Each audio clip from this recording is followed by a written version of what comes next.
Bismillahirrahmanirrahim. Assalamu alaikum wa rahmatullahi wa barakatuhu. Dear students, hope you all will be fine. Today we are going to start Science Grade 7.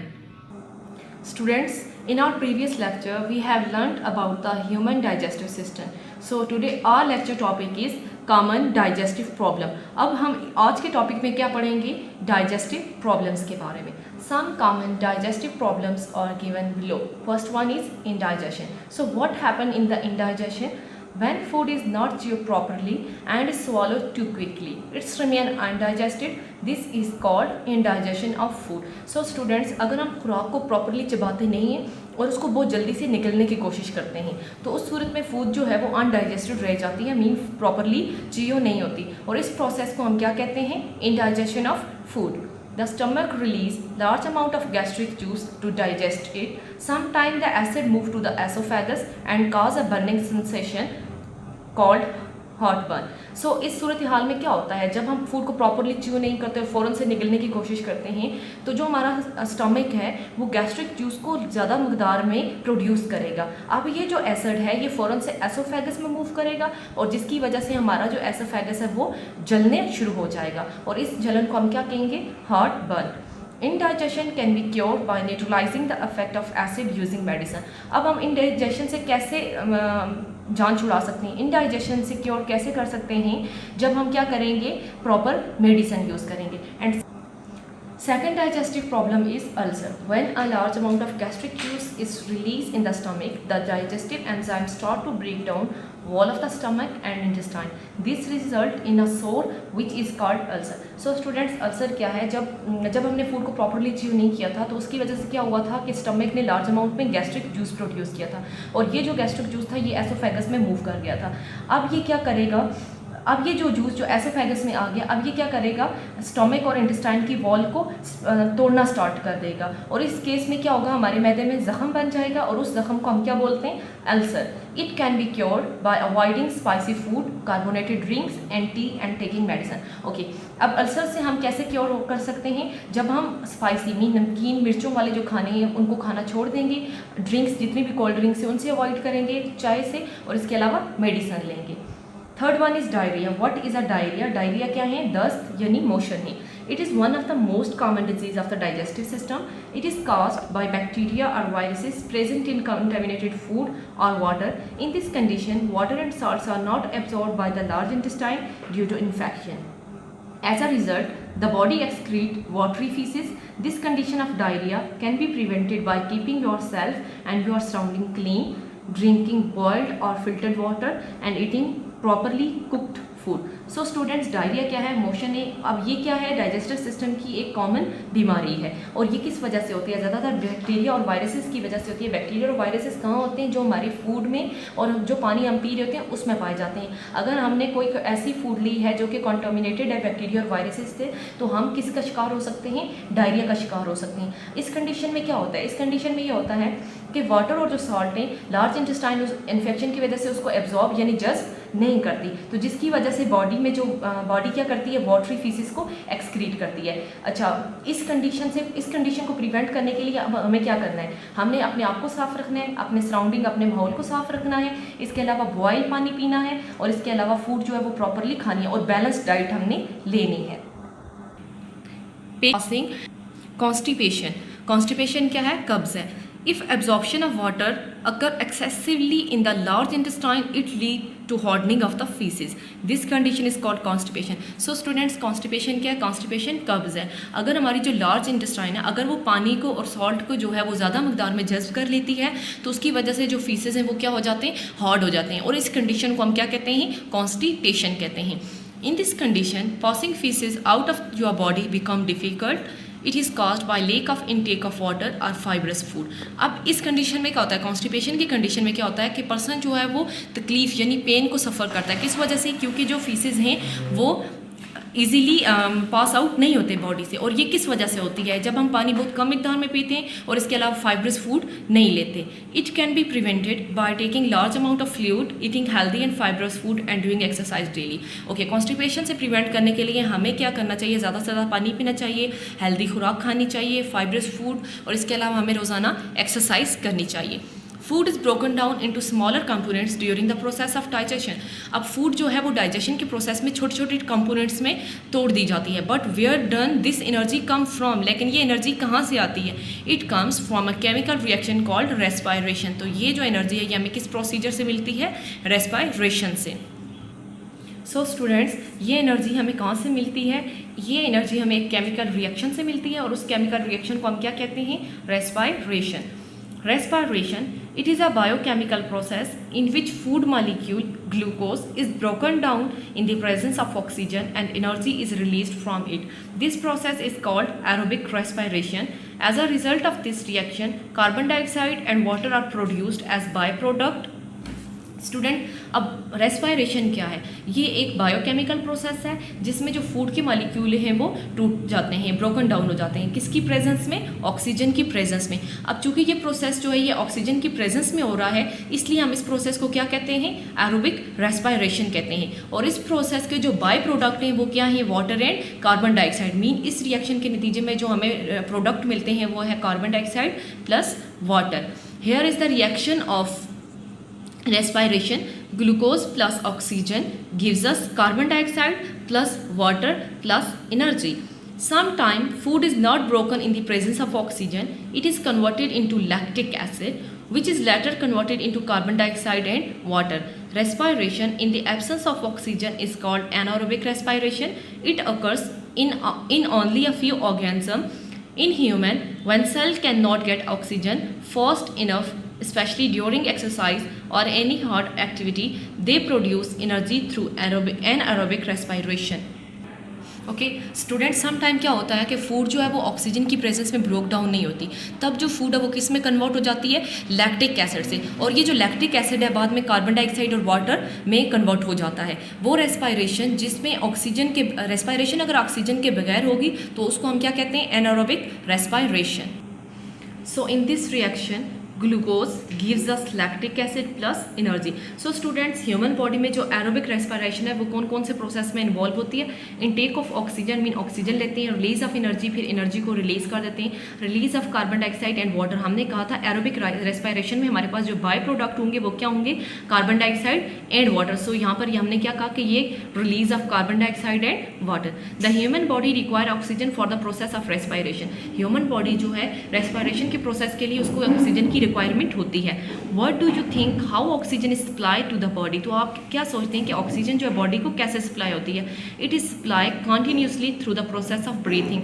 तो human body को जो oxygen है वो कैसे supply होती है? Through the process of breathing. सांस के अमल के दौरान हम मुसलसल ऑक्सीजन को इनहेल कर रहे होते हैं। Next point is breathing. So what is a breathing?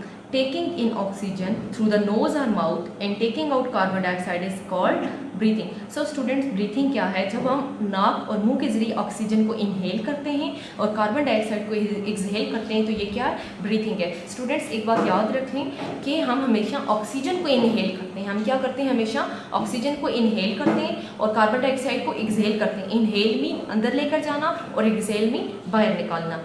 It is a physical process. ये क्या है? फिजिकल प्रोसेस है। फिजिकल मीन जायरी। It supplies oxygen required for respiration. अब ये क्या करता है? ऑक्सीजन को सप्लाई करता है जो हमें किस पर्पस के लिए चाहिए? रेस्पिरेशन के लिए चाहिए। Carbon dioxide and heat produce during respiration. अब जो रेस्पिरेशन के बाय प्रोडक्ट हैं वो क्या है? Carbon dioxide and heat produce during respiration. So respiration के दौरान कार्बन डाइऑक्साइड और हीट प्रोड्यूस होंगे एज बाय प्रोडक्ट। किस किस फॉर्म में? बाय प्रोडक्ट की फॉर्म में। और expel from the body through breathing. और उसके बाद ब्रीथिंग के जरिए हम इसको बॉडी से बाहर निकाल देते हैं। एक्सपेल मीन बाहर निकालना। Breathing is different from burning. अब जो ब्रीथिंग है, सांस लेने का अमल, वो बर्निंग से डिफरेंट है। बर्निंग मीन जलने का अमल। Burning is a process in which a substance combine with oxygen and energy. Burning वो प्रोसेस है जिसमें जो सब्सटेंस है वो ऑक्सीजन और एनर्जी के साथ कंबाइन हो जाएगा, ऑक्सीजन के साथ कंबाइन हो जाएगा and energy is released from it. और उसके बाद एनर्जी उस सब्सटेंस से रिलीज हो जाएगी। For example natural gas, petrol, coal, these are the example of burning. For example, natural gas, petrol, coal cannot burn themselves if oxygen is absent. So students, जो कोल है, petrol है, ये oxygen की absence में burn नहीं होते। In presence of oxygen the fuel combine with oxygen to release energy. अब oxygen की प्रेजेंस में क्या होगा, फ्यूल आपस में कंबाइन हो जाएंगे ऑक्सीजन की वजह से और ये क्या करेंगे, एनर्जी को रिलीज करेंगे। The burning process also occur in human body. इसके अलावा ये जो बर्निंग का प्रोसेस है ये भी ह्यूमन बॉडी में होता है। In human food combine with oxygen, humans में क्या होगा, फूड कंबाइन हो जाएगी ऑक्सीजन के साथ and energy is release from it in the form of heat, और एनर्जी जो है वो हीट की फॉर्म में बॉडी से रिलीज हो जाएगी। Oxygen is taken inside the body to be used by cell through a system called the respiratory system. अब ऑक्सीजन को हम क्या करते हैं, बॉडी के अंदर लेकर जाते हैं और कौन यूज करता है उसको, इस ऑक्सीजन को सेल यूज करते हैं एक सिस्टम के जरिए, और उस सिस्टम को हम क्या बोलते हैं, respiratory system. So our next topic is respiratory system. The human respiratory system consists of a nose, pharynx, larynx, windpipe and lungs.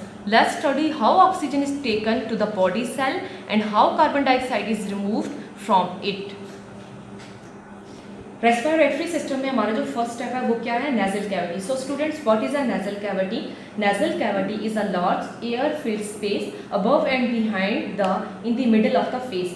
Nasal cavity allow air to enter the respiratory system. अब nasal cavity क्या है, ये allow करती है air को कि वो respiratory system में इंटर हो सके। इसके अलावा नेजल कैविटी क्या है, लार्ज एयर फिल्ड स्पेस है, कहाँ पर, behind and middle of the face.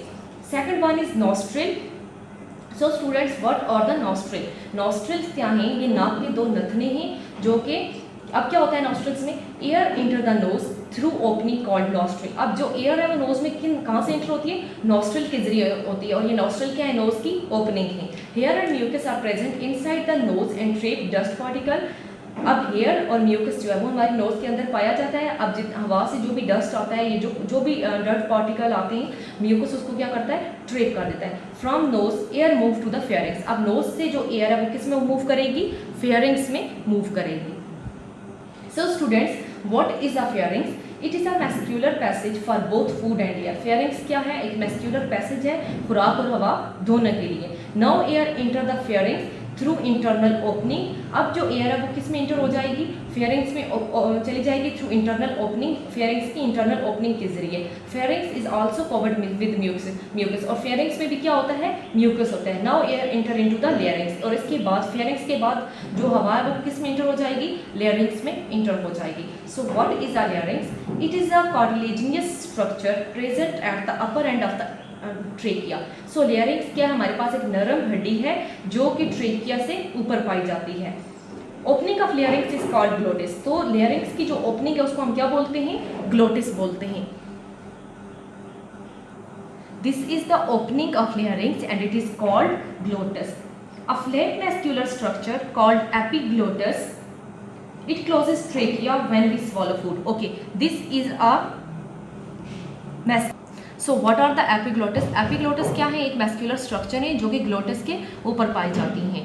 It closes the trachea when we swallow food. अब एपिग्लोटिस का क्या फंक्शन है, ये ट्रेकिया को क्लोज करता है जब हम फूड को swallow करते हैं। The लेयरिंग्स is also called the voice box. लेयरिंग्स को हम क्या कहते हैं, वॉइस बॉक्स भी कहते हैं। It contain two thin fibrous band called vocal cord. अब लेयरिंग्स क्या करता है, दो फाइब्रस बैंड को कंटेन करता है जिसको हम क्या बोलते हैं, वोकल कॉर्ड कहते हैं। When air vibrate these vocal cord produce sound. अब जो साउंड है वो किस वजह से प्रोड्यूस होती है, जब ये वोकल कॉर्ड आपस में वाइब्रेट करते हैं तो साउंड प्रोड्यूस होती है। Thus the respiratory system help in communication as well. तो हम कह सकते हैं कि हमारा जो रेस्पिरेटरी सिस्टम है वो कम्युनिकेशन में भी हमारी हेल्प करता है। Next is trachea. This is the diagram of trachea. It is the internal diagram of trachea. So students, what happen in a trachea? What is a trachea? Trachea is a windpipe. Now from the larynx, air enter in this part. It contains series of C-shaped rings which prevent it from collapsing. So students, ये क्या है, ये trachea है, और ये क्या है, series of C shape rings हैं जो क्या करते हैं, ट्रेकिया को कोलैप्स होने से बचाते हैं। At the lower and it is divided into tubes called bronchi. अब ट्रेकिया का जो लोअर एंड है ये दो ट्यूब्स में डिवाइड हो जाता है जिसको हम क्या बोलते हैं, right bronchus and left bronchus. Bronchi divide and सब डिवाइड इनटू ब्रोंक्यूल्स। अब ये ब्रोंकाई हमारे पास है, ये किस में डिवाइड हो जाते हैं, डिवाइड और सब डिवाइड होते हैं ब्रोंक्यूल्स में। They take air into the lungs. अब ये जो है ये क्या करेंगे, एयर को लंग्स तक लेकर जाएंगे। ब्रोंक्यूल्स। सो स्टूडेंट्स अब ब्रोंक्यूल्स क्या करेंगे, वो कॉन्टीन्यूसली डिवाइड हो जाएंगे और क्या बनाएंगे, and open into million of air sacs called alveoli. तो ये जो सेक्स होंगी, इन सेक्स को हम क्या कहते हैं, एल्वोलाई कहते हैं। अब एल्वोलेस क्या होता है, ये एक सिंगल लेयर स्ट्रक्चर होती है।